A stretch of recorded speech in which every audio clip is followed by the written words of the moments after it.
An uncommon civic leader and businessman, Lou created a unique path, starting with the co-founding and chairmanship of a bar review company, Bar Bree Educational Publishing, for law school students in the formative years of their legal education, and creating exemplary educational opportunities for students with limited access to resources.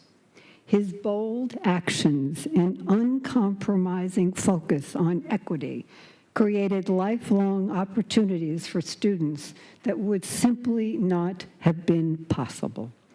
Today, Lou's active engagement as a board member in several private foundations and not-for-profit organizations continue to benefit students, higher education, and the corporate community in Chicago and far beyond. To receive the Order of Lincoln from Chicago, Illinois, Lewis Collins.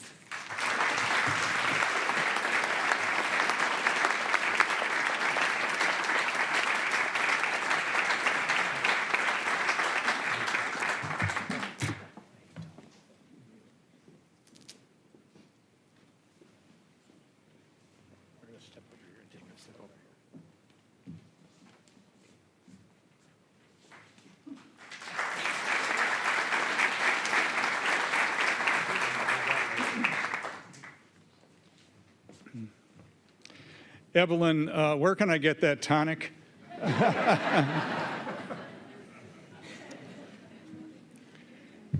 My mother was a fan of Tommy Dorsey, one of the great trombonists and band leaders of the World War II era.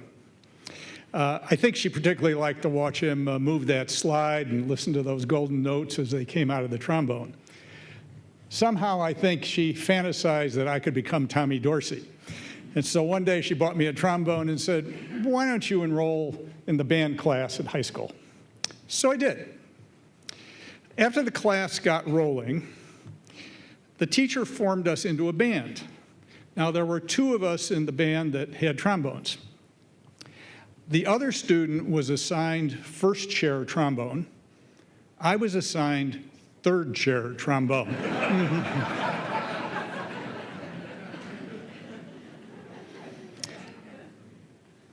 Not long after, we were getting ready to play a number, and before we started, Mr. Oakley comes over to me and says, son, I'll tell you what, for this number, just move the slide, don't blow.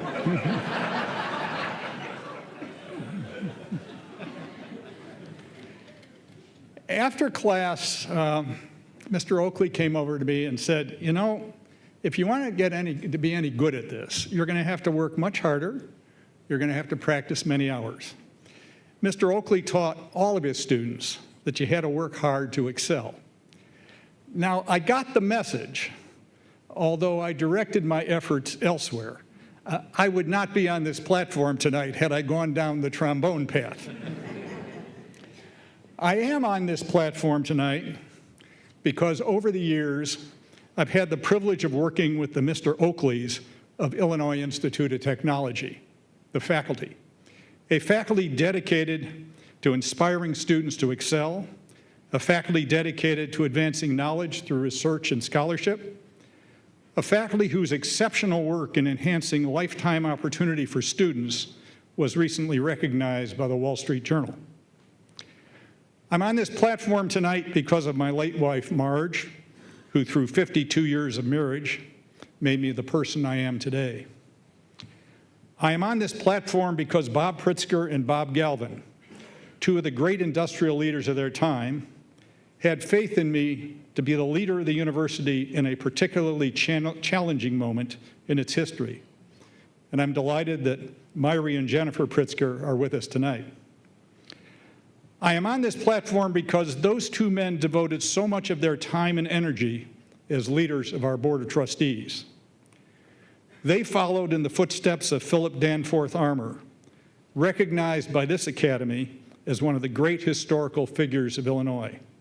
for his industrial prowess and his founding of Armor Tech, the predecessor of Illinois Institute of Technology. A university, by its very nature, is an optimistic place. It's focused on developing the next generation of citizens and leaders, of advancing our understanding of science, technology, and the human condition. In the United States, the modern university developed rapidly after the Civil War and was propelled in no small part by Abraham Lincoln's action in the midst of the Civil War to create land-grant universities and the National Academy of Sciences. Lincoln said, "I view education as the most important subject which we as a people can be engaged in." That view was shared by Henry Townley Heald, who prior to becoming president of the Ford Foundation, was the leader who created Illinois Institute of Technology by merging Armor Tech with the Lewis Institute. At the end of World War II, Heald brought Mies van der Rohe to the university to lead the College of Architecture and build the modern landmark campus. Mies was one of the first people recognized by this academy for his contributions to architecture and education. And that belief in education drives Raj Eshambati, the current dynamic president of Illinois Tech, who is on stage here this evening. And it drives Governor Pritzker, who has provided national leadership in early childhood education. I'm grateful I'm joined here tonight by so many members of my family, including my son and daughter-in-law, my brother and his family, my love Nancy and her family, as well as many friends, including Stephanie Marshall. And I'm pleased to join in the recognition of the impressive people on this stage. Thank you very much.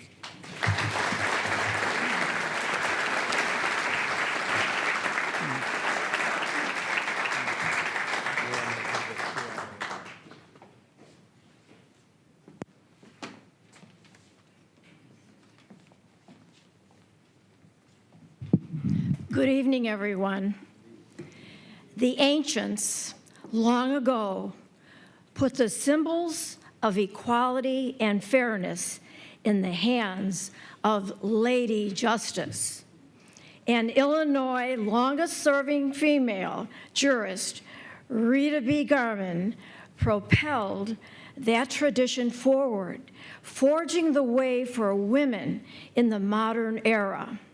She stands as a pillar of our legal system. In her own words, Justice Garman said, "Courts are where the people meet the promise of this nation."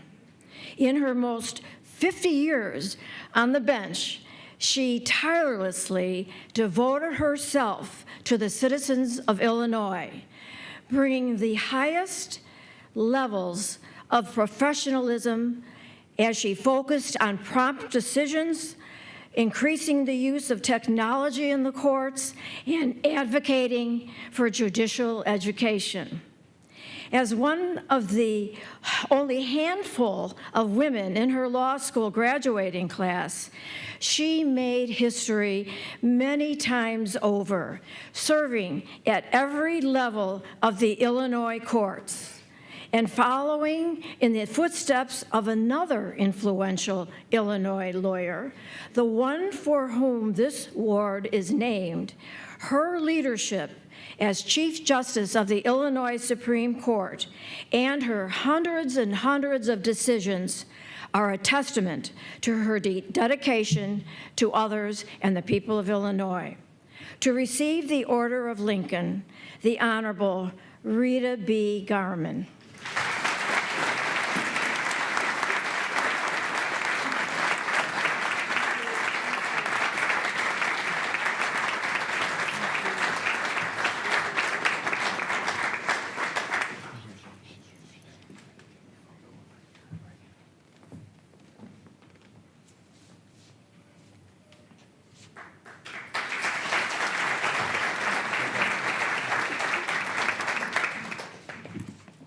Good evening. I am greatly honored to receive this prestigious award from the Lincoln Academy of Illinois. I spent my entire adult life in Danville, which is in Vermilion County in central Illinois. It's a place where Abraham Lincoln practiced the law and where he rode the circuit, trying cases. So this award has special meaning for me. I must admit that when I learned that I would receive this award, I thought of my experience in the second grade. At Halloween time, we had a parade, and we all dressed up. And there was a prize given to one of the children. And I thought I looked pretty good because I was dressed as a little old lady. I even had a little flat hat and lace gloves and everything. And before I went, my mother said to me, you know, all the little children want to win the prize, so don't be disappointed. Well, when I went to the assembly and they announced all the winners, they said the first prize went to the little old lady. So the little old lady is very happy tonight. Growing up in Oswego, my parents believed that their two daughters could achieve anything their son could. That was not always a common mindset in the mid-20th century. Their unconditional love and support of my older brother and sister gave me the courage to follow my dreams. I am forever grateful. I was 16 when I decided I wanted to become a lawyer. It did not matter to me that there were few, if any, women in the practice at that time. I was not trying to blaze a new trail. I simply set my sights on what I wanted to do, and then I moved forward with focus and determination to do the best job I could. To face any challenge in front of me at any given time was my goal. I enrolled at the University of Illinois and studied commerce and law. Where in a labor economics class, my life was changed. I met my late husband, Gil. Together we graduated from the University of Illinois and then enrolled in law school at the University of Iowa. When I started law school in 1965, there were 8 women in our first-year class. There were more than 8 men, about 20 times more men. And how times have immeasurably changed. Today, law school enrollments show probably an even balance with gender. I was told by more than one professor that I was only there to catch a husband, that I should give up my seat to a more deserving candidate, a man, of course, who would support a family. Thankfully, the support of my family and my husband helped me to stay focused. We graduated from the University of Iowa in 1968 and moved to Danville. And guess what? I couldn't get a job. No one wanted to hire me because I was told no one wants to talk to a woman lawyer. I was asked how fast I could type and could I make a cup of coffee. My resume had my height and weight on it. I was finally hired by luck by the Vermilion County Legal Aid Society. Working with those cases informed my perspective for the rest of my career. I then spent time as an assistant state's attorney and then was briefly in private practice. The idea of a woman lawyer was unusual at the time. Having a woman judge was downright unthinkable. When I became a judge in 1974, there were no women on the United States Supreme Court, no women on the Illinois Supreme Court, or any of the Illinois appellate courts. In fact, there were only 8 women statewide in Illinois at the trial level, and I got to be one of them. My judicial career gave me many wonderful opportunities, and I pursued those opportunities to the best of my ability. And as Justice Burke has told you, I was honored to serve at every level of the state's judiciary, culminating in more than 21 years on the Illinois Supreme Court. I believe, though, that no one achieves professional success alone. I was guided by my loving parents, Dr. Sheldon and Ellen Bell. My brother Sheldon and my sister Lynn and their families were always very supportive. My husband Gil was my rock, and my greatest supporter from the day we met until he passed a decade ago. I am so thrilled for the blessing of our two amazing children, Sarah and Andy, and they're here tonight. They're always willing to share their mom with the demands of her career. They both have great spouses, and I am blessed with 5 amazing grandchildren. I could bore you with a lot of talk about my grandchildren. But I would not be standing here tonight without judicial mentors, like the late James Robinson and the late Justice Ben Miller. Those gentlemen believed that a woman could serve in a judicial position and promoted my promotion. And I had many dear friends who encouraged me on the path and stuck with me. And I'm grateful to the people of the 4th District of Illinois, those 30 counties across the center of Illinois that elected me to serve on the appellate court and then as a member of the Supreme Court. I stand here tonight truly humbled by my fellow honorees, leaders in agriculture, finance, and education, philanthropists, a 27-time Grammy Award winner, a Major League Baseball Hall of Famer, exceptional people who have made such an important impact across our state and around the world. Henry David Thoreau once famously wrote, "Go confidently in the direction of your dreams. Live the life you have imagined." I'm proud to have achieved my dream and more. But with all due respect to Thoreau, I can promise you that 16-year-old girl at Oswego High School could not have imagined a life and an honor like this. Thank you so much.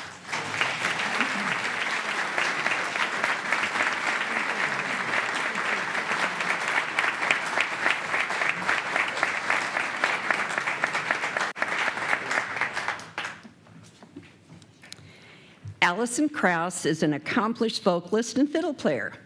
And by the age of 14, she had her recording contract with Rounder Records.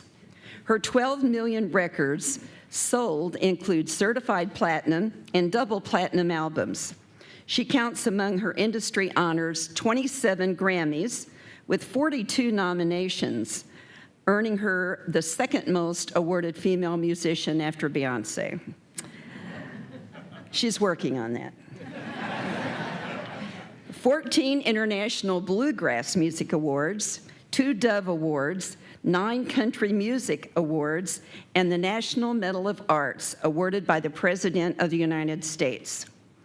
A member of the Grand Ole Opry, Allison collaborates with artists across a wide range of genres and has performed for 5 U.S. presidents.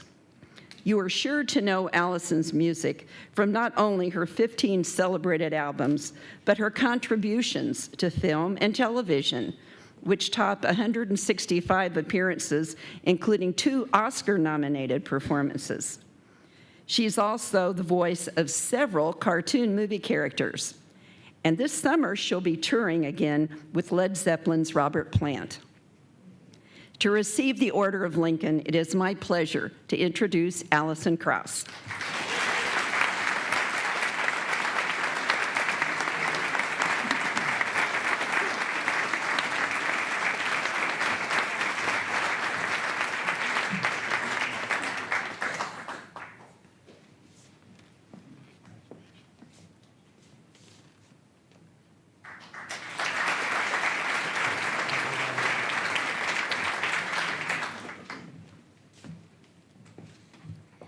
This is a bit terrifying. I haven't said anything intelligent for years.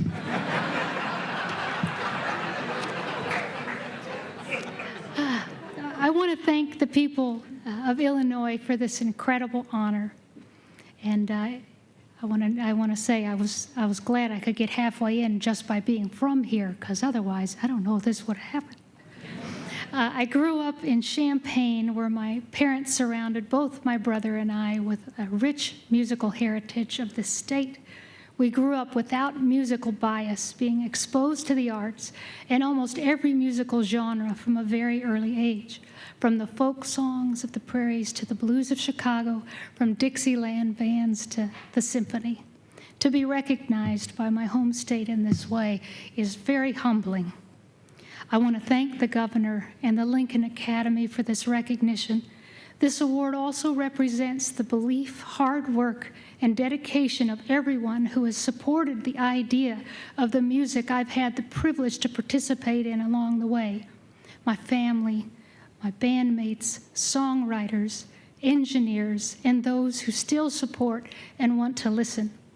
I'm grateful for the teachers and musicians from Illinois who took the time to share what they were doing and working on and thought I might have something to offer. Along with my parents, they showed me what it looks like to work at something tirelessly in the hopes of a possibility of making or being a part of something excellent. I want to thank Lois Gullerud, Leo Pondelik, Carolyn Hertz, Carolyn Paulin, Marvin Lee Flessner, Nelson Mandrell, and John Pinnell. And as a Laurel, I am proud to join the ranks of such esteemed individuals who've made significant contributions to the arts, education, and public service.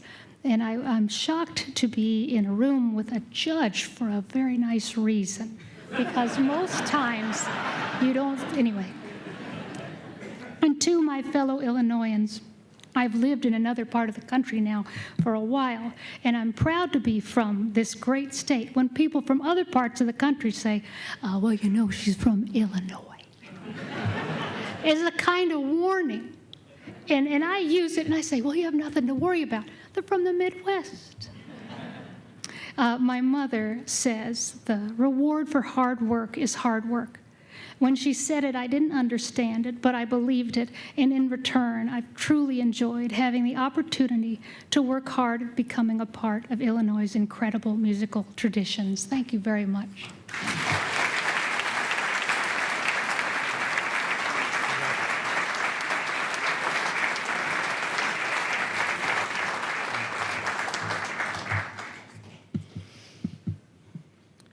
Lester H. McKeever, Jr. His lifelong service to Illinois and to this nation encompasses myriad business, civic, governmental, and community accomplishments. Faced with challenging hiring obstacles after becoming only the 60th Black certified public accountant in the United States, he became a trailblazer, breaking down racial barriers and forging a new path for others to follow. With doors closed to him due to his race, Lester was undeterred. He created his own opportunities. His strong business acumen led him to be a managing principal of the accounting firm bearing his name. And to this day, he continues as a practicing accountant and attorney. He made history upon being appointed as chairman of the Federal Reserve Bank of Chicago, and he has dedicated many decades of service to his alma mater as treasurer of the University of Illinois Board of Trustees. Today, not only does the Illinois CPA Society have an award in Lester's honor, but an honorary street in Chicago bears his name. As a business leader, public servant, veteran, corporate and civic board member, and benefactor, Lester has achieved great heights and is committed to helping others reach their potential. However, beyond Lester's numerous achievements, his rise to the top is all the more remarkable because of the times and the circumstances in which he obtained success. Stop for a moment and think what it must have been like to be a Black person born in America in 1934. To say that Jim Crow was alive and well would be an understatement. I was in Atlanta recently where I visited the Civil Rights Museum. I viewed the films of peaceful Black demonstrators being beaten and clubbed by police, fired upon with water cannon, attacked by fierce German Shepherd canines, and suffering indignities at lunch counter sit-ins. While most of those brutal events occurred in the South, there was a different type of racism occurring here in the North, a more pernicious brand of racism, which simply shut tight the door to opportunity. Lester grew up in a segregated America, a separate and unequal America. Yet Lester was able to thrive. To borrow from Hamilton, the musical, Lester was able to rise up, and overcome the obstacles that society thrust in his path. He began his trek even before the 1954 landmark Supreme Court decision in Brown versus Board of Education striking down racial segregation in public schools, before the Civil Rights Act of 1964 outlawing racial discrimination, before the dawn of fair housing laws, and before so much more progress towards fairness was achieved. Yes, and we cannot celebrate Lester without recognizing his wife of 66 years, Nancy. Lester and Nancy were married in 1958. Yes, they are a real Chicago team, respected and recognized in all quarters of Chicago and beyond. Lester will celebrate his 90th birthday in just a few weeks, and I cannot think of a better birthday present than this. You see, Lester has overcome. On behalf of the Lincoln Academy of Illinois, please help me welcome and celebrate our native son to receive the Order of Lincoln, Lester H. McKeever, Jr.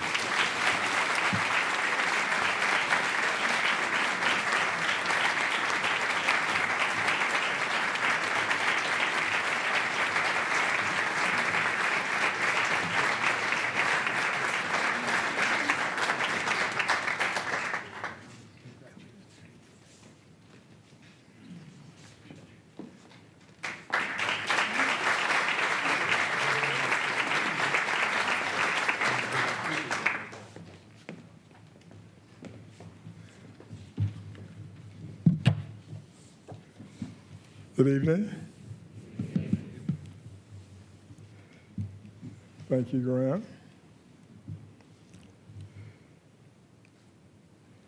First, let me extend my sincere congratulations to the Lincoln Academy and its leadership for their continued outstanding performance in serving the state of Illinois. Governor Pritzker, Vice Chancellor Todd, Ron, Executive Director Leanne Barnhart, the Regents, trustees, and rectors, ladies and gentlemen, thank you very much for being here. I am touched by receiving the Order of Lincoln, and I want to extend my deepest appreciation to all who played a role in selecting me for this high honor. I am deeply grateful to you, and I am humbled by your kindness. If there are people honored, then there are people surrounding them who generously provide the influence and inspiration that help make them who they are. So to all of those who have extended a helping hand and a warm heart, I sincerely accept this recognition in your honor. If I may, I would like to recognize and acknowledge my loving wife of 65 years, Nancy.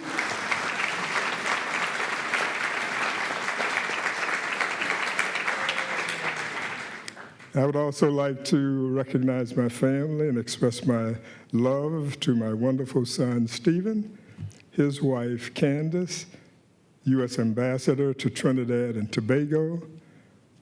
2 of my grandchildren are here tonight, Chad and Maddox.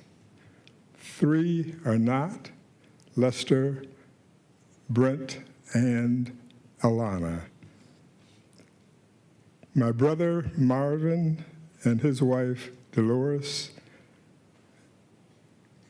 and my wonderful daughter, Susan, is unable to be here tonight.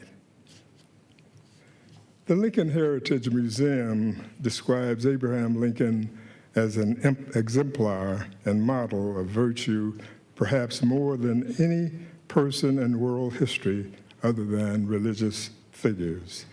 Lincoln was not born with these character virtues. He honed and practiced and developed them daily, and so should we. The challenge before us today is that so many of our people in our country do not practice the virtues that was held so highly by Abraham Lincoln, particularly honesty, civility, and empathy. It is difficult to say for sure how Abraham Lincoln would act in today's polarized political environment, but based upon his principles and values, it is likely that he would prioritize finding common ground. The first time that my wife and I attended a convocation was in 1997, when Ramsey Lewis was awarded the Order of Lincoln in the Performing Arts. What an important and inspirational evening that was, and what lasting memories. Since then, we have come to many of these conversations, and the impression that is made initially still stays with us tonight. I am so honored to be standing here that I'd like to just say, God is good. Congratulations to all of my fellow inductees tonight. We are all so very proud to have our names added to the Order of Lincoln. I will close with the words of Dr. Martin Luther King, everyone can be great because everyone can serve. Thank you very much.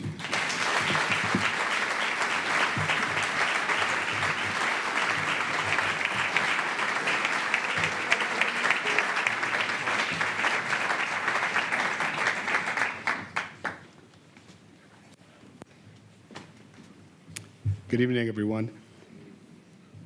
First of all, felicidades a la familia Raimundo. Es un gran honor que Raúl le van a dar hoy. I was going to do the whole speech in Spanish, but I figured I'd lose half the room. Raúl I. Raimundo, with the vision to create a social impact organization in his home neighborhood of Pilsen, Raúl Raimundo returned after college and co-founded a community development organization which grew his idea into an innovative portfolio of community investments and grassroots services that are building healthier and more engaged communities throughout Chicagoland. Truly embodying an entrepreneurial approach to community prosperity and stability, he partnered with local parishes, and today sees nearly 250,000 people benefiting from his foresight and ingenuity. Among the many positive outcomes are an additional 800 affordable homes that he helped build for families, as well as community centers and senior centers and a charter school. Responding to the impacts of the global banking crisis of 2007-2009, Raúl's tenacity and concern for community mortgage holders resulted in the creation of the largest community development credit union in Illinois. And his quick action helped avoid massive foreclosures. Now, could you imagine that? He is responsible for thousands of people staying in their homes. The recipient of numerous awards, including the Distinguished Fellow Award from Leadership Greater Chicago, and a mentor to many, many leaders across the city of Chicago and the state of Illinois. He continues to challenge his energies into transformative solutions for change, strengthening opportunities for working-class immigrant families. In the city of Chicago, we regularly have the debate about who is the GOAT, the greatest of all time. Is it Michael Jordan, or is it the other guy? In the city of Chicago, we know who it is, and everybody else is trying to measure up to him. In the community development field, and certainly in Pilsen, the GOAT is clear, it's Raúl Raimundo. To receive the Order of Lincoln, Raúl I. Raimundo.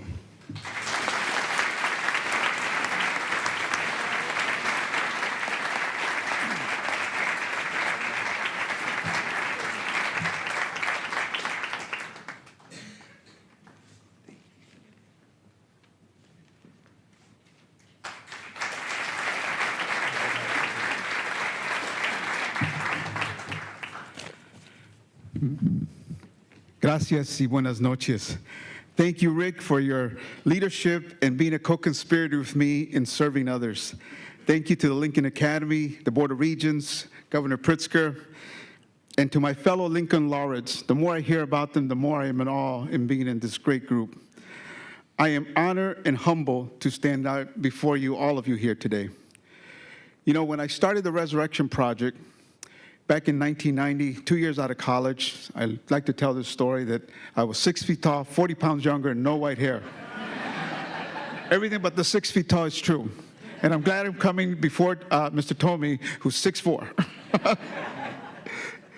In 1972, my parents brought me and my 5 siblings directly to the Pilsen community to Chicago to begin our American dream. For me, the American dream is living this country better than how we arrived, giving back to a country that has given us so much.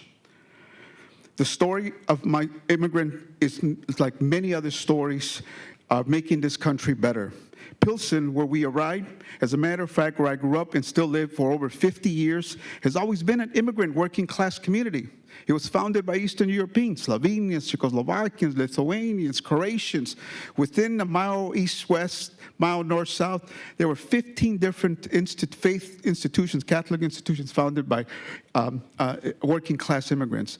As communities evolved, in the late 60s, early 70s, it became a Mexican-American community. This is where I grew up. My mother modeled for me service and organizing from a very young age. She was not only the caretaker of our home, she was working, but she's always also an activist. In fact, she was part of many efforts that led to building the high school that I graduated from, Benito Juarez High School. In 1988, when I came back from college, I moved back to Pilsen. And I remember going back to my parish that welcomed us, St. Pius V in Pilsen. And in that late fall of 1988, Father Charles Dom was preaching from the pulpit about a young man who had been shot across the street from the church.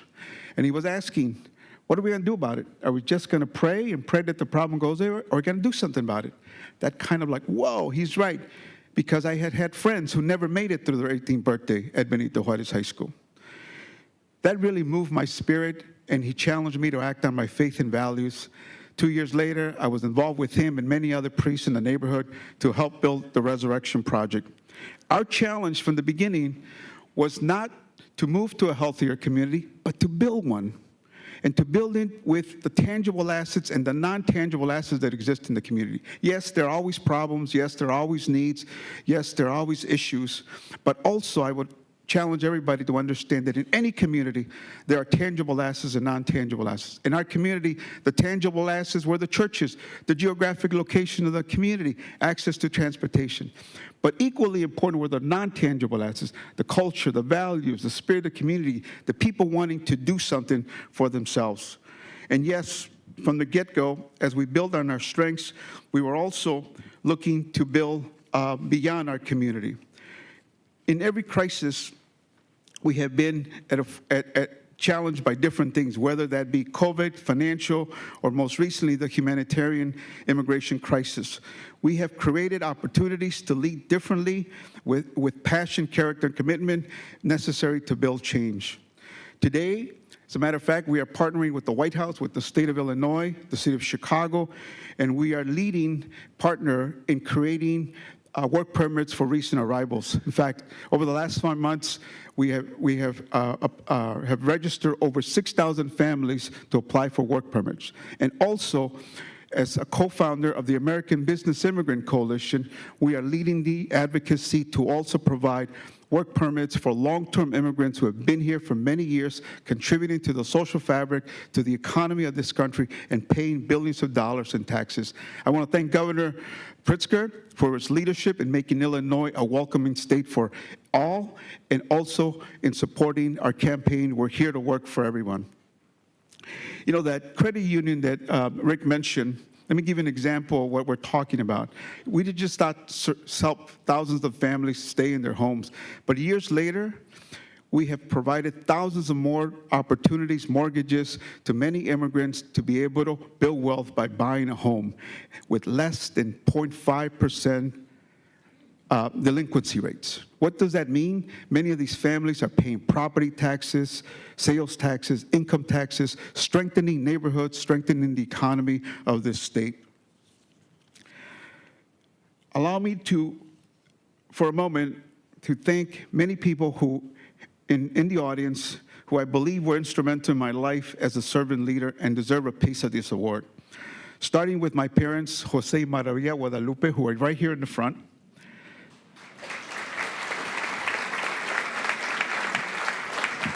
They are my role models. My wife, Maria Luisa, I can't thank you enough. You have been the rock of the family. You have been putting up with many late evenings, many weekend evenings of my work. And over 25 years, you've been the mother of our children, our son, Raul Jr., our twin daughters, Maya and Bella.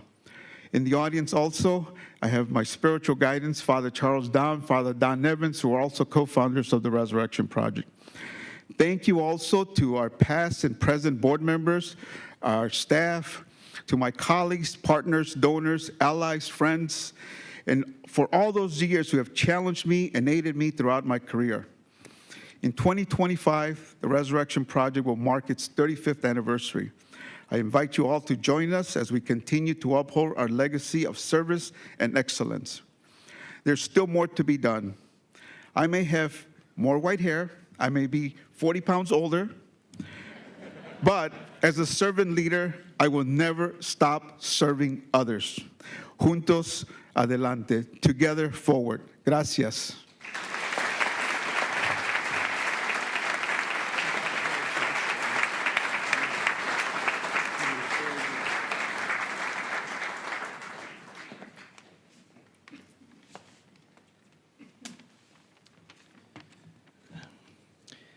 Jim Thome from Peoria, Illinois. 5-time Major League Baseball All-Star, recipient of the Silver Slugger Award, 2 World Series players. These are the achievements of a lifetime. Yet for Jim Thome, the first ballot Hall of Famer, they are just one aspect of this sports hero's accomplishments. Professional athletes often make an impact on the communities where they live and work. But Jim Thome takes it to a whole new level. He is an active philanthropist and receives accolades for his deep commitment to others, a commitment that equals his landmark baseball achievements. As a teammate on the field and a dedicated community partner outside the stadium, Jim has been recognized with awards that reflect the baseball legends that he now stands alongside. The awards include the Marvin Miller Man of the Year Award, the Lou Gehrig Memorial Award, the first ever Brooks Robinson Community of Service Award, and the Roberto Clemente Award. A giant of his sport, Jim is described, and I quote, a rare athlete beloved everywhere. He is also a man blending the constants in his life, baseball, family, and community. To receive the Order of Lincoln, James H. Thome.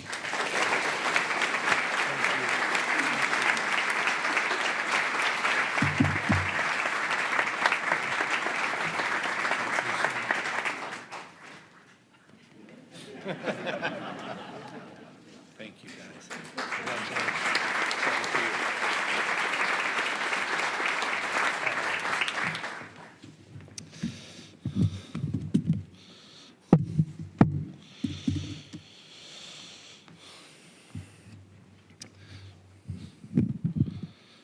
Thank you to the Lincoln Academy for this wonderful honor. And thank you too, Governor Pritzker. And congratulations to my fellow honorees. What a special group. It's great to be here today. What a wonderful surprise to receive an award that isn't solely based on something I've done on the field. I'm proud to be a native son of what I think is the greatest state in the nation.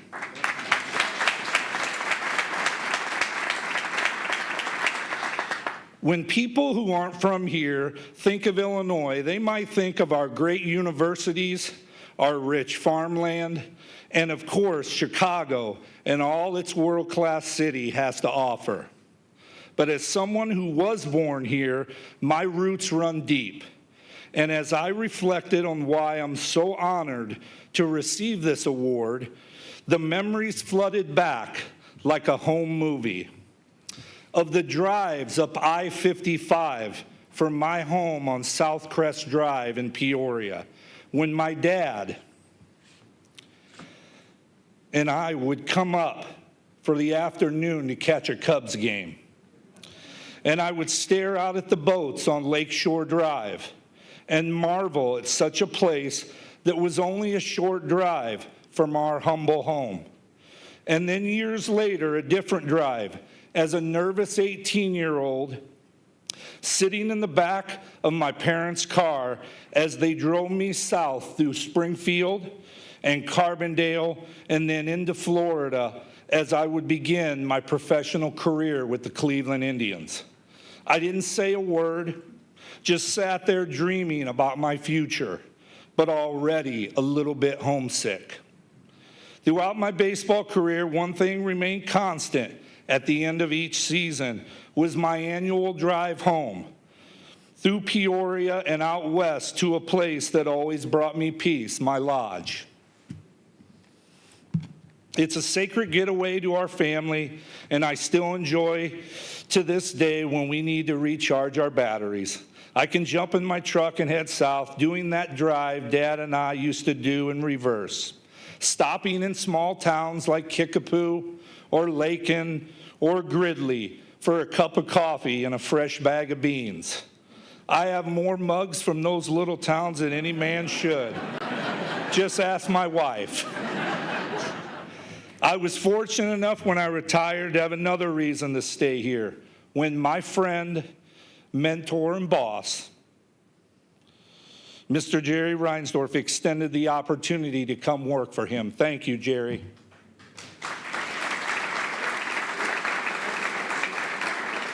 Thanks to all my colleagues at the White Sox for supporting me and letting me kick around the office for the past decade or so.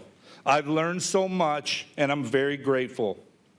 I want to thank my beautiful wife, Andrea, for falling in love with and being willing to relocate to Illinois when Mom was sick, so we could be closer to our family during that challenging time, and for bringing her wonderful parents, my in-laws, with her.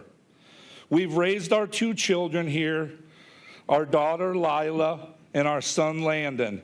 And God willing, one day, our grandchildren will take them to the Shedd Aquarium and maybe the Lincoln Park Zoo, just like we took the 2 of you. I love you both so much. I've read that Abe Lincoln played a little baseball in his time, and maybe like me, he was a little tall. I'm not sure how much else we have in common, but I can tell you this. I admire what he stood for, his commitment to working hard for freedom and justice for all, and I'm so very honored to receive this great honor in his name today. It's one I'll cherish forever. Thank you.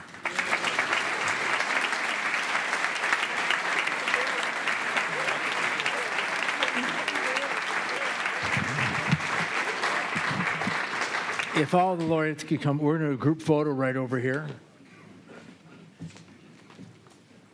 Should we take each end, you and I? Yeah. Step forward.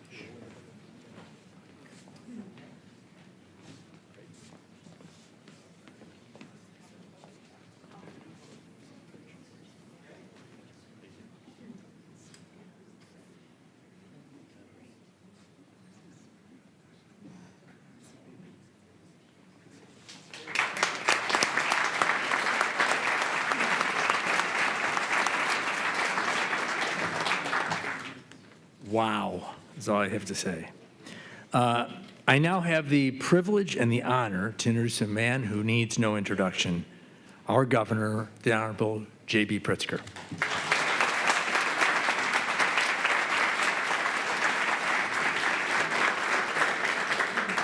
Well, I really am honored to be standing before you because I have to say I have taken the opportunity here in my second term to travel the country and sometimes the world to promote the state of Illinois. We have so many great things that people need to know about our state, but now I feel like I have 6 people that I can take with me on those trips to show off just how amazing this state really is. Well, good evening to everyone, and thank you to Vice Chancellor Todd Shapiro. I did not know you are related to the former Lieutenant Governor and Governor, by the way, of the state of Illinois for a year, and I'm reminded that his uncle was the second Jewish governor of the state of Illinois. I am the third Jewish governor of the state of Illinois, and I bet you don't know which state has had the most Jewish governors of any state in the United States: Illinois.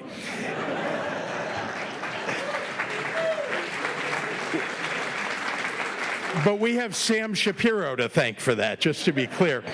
The Order of Lincoln recognizes Illinoisans who embody our 16th president's values of service, achievement, and community. After all, it was Abraham Lincoln who, in his famous Cooper Union speech in 1860, said, "Let us have faith that right makes might. And in that faith, let us, to the end, dare to do our duty as we understand it."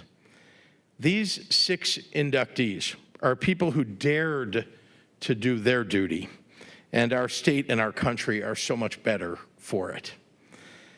As an Illinois resident for more than a century, Evelyn Brandt Thomas found her love for agriculture on her family's farm near Pleasant Plains. She used what she learned growing up there to build an agriculture business into a global powerhouse, providing fertilizers to farms across the globe. But Evelyn's company is an economic driver, of course, in central Illinois and for our state, but her influence, and this is what I want to highlight about each of our honorees, her influence goes far beyond that. From scholarships to food banks, to 4-H, to Future Farmers of America. She's been a philanthropist of the first order, dedicated to giving back to her community as she succeeded. And at 100 years old, she's not letting up. In fact, she's bought all of you vodka tonics afterward.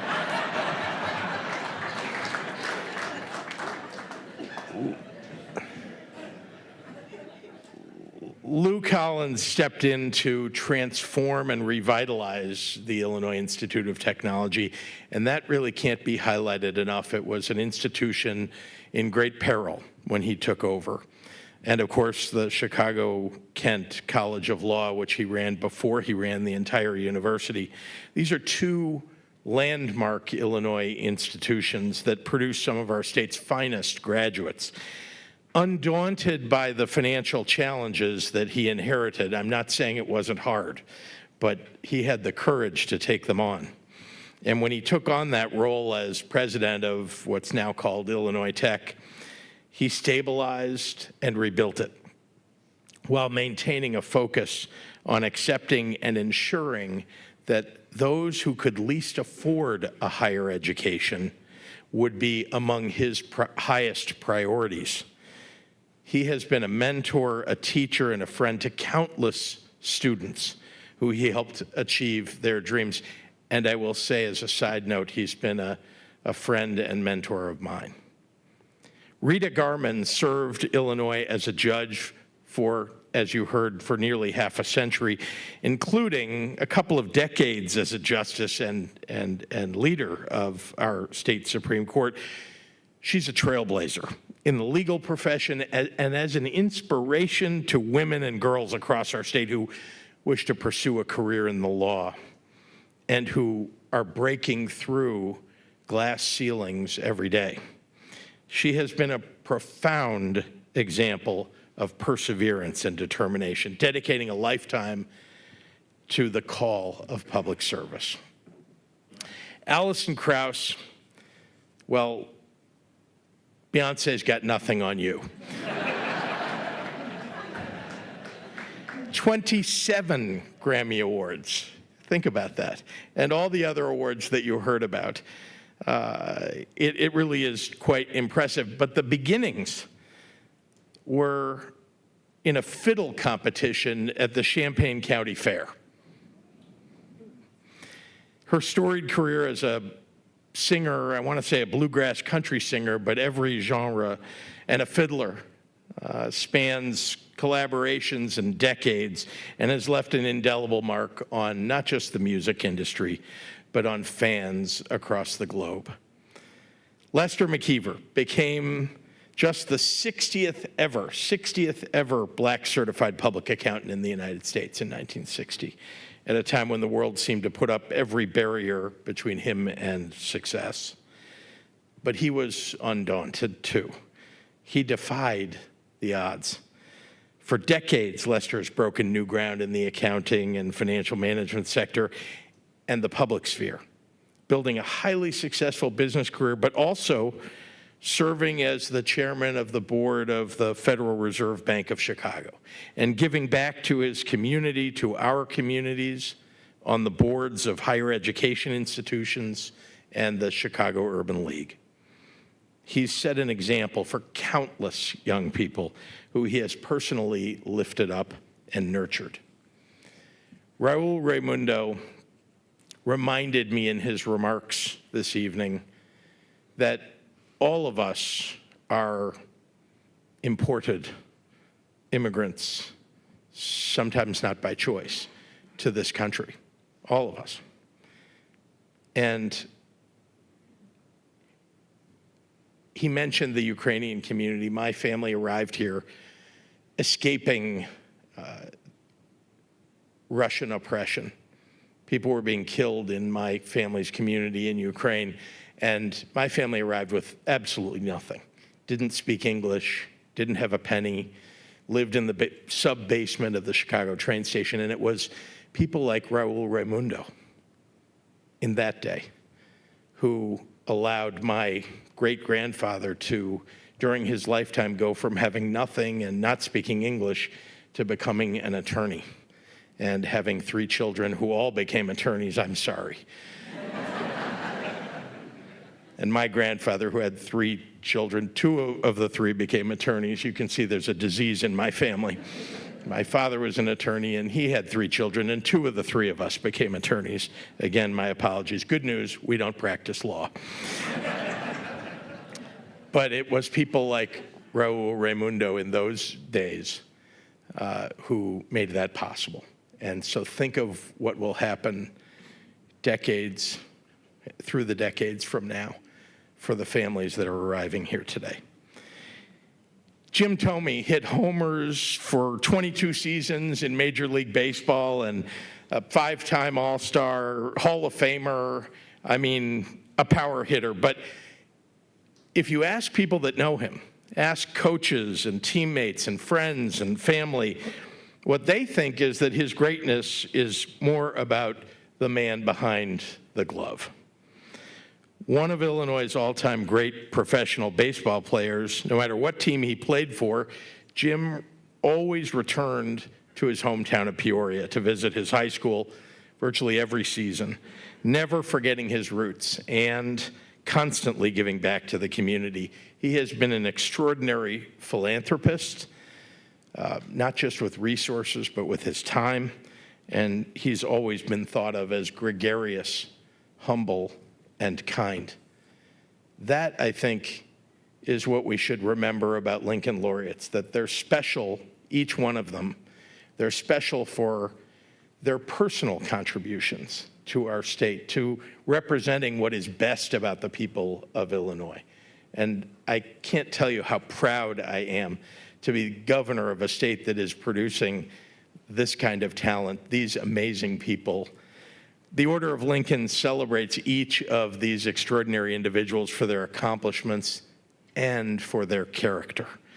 Our state is a better place because of each of you, and you make us all proud to call ourselves Illinoisans.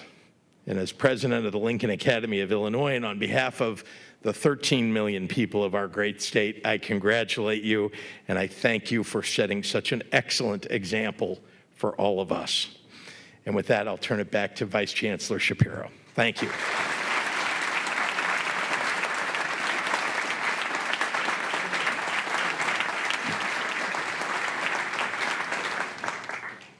Thank you, Governor, for those wonderful remarks. I would like to again welcome Elora Manatas and Dr. Hung, who are going to present our state song, Illinois.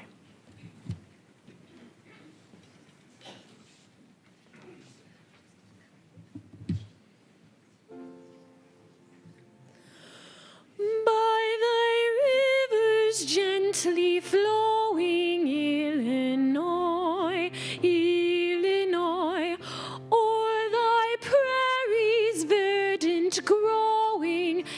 Illinois, Illinois, comes an echo on the breeze, rustling through the leafy trees, and its mellow tones are these. Illinois, Illinois, and its mellow tones are these. Illinois.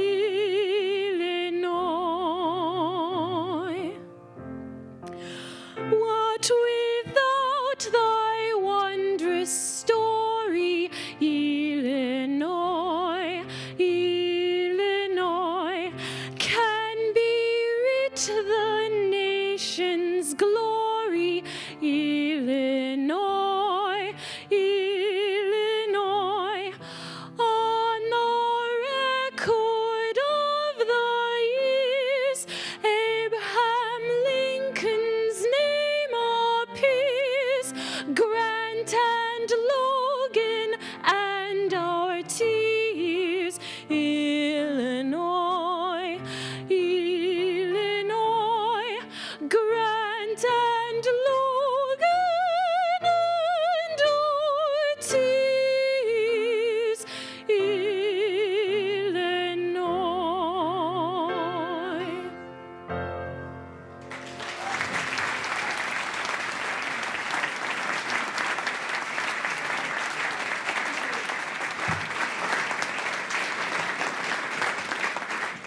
Elora and Dr. Hung, that was beautiful. I would again like to recognize the amazing contributions and accomplishments from all of the laureates from such a varied and diverse background. You certainly exemplify the mission of the Lincoln Academy of Illinois. One more round of applause for all of our laureates.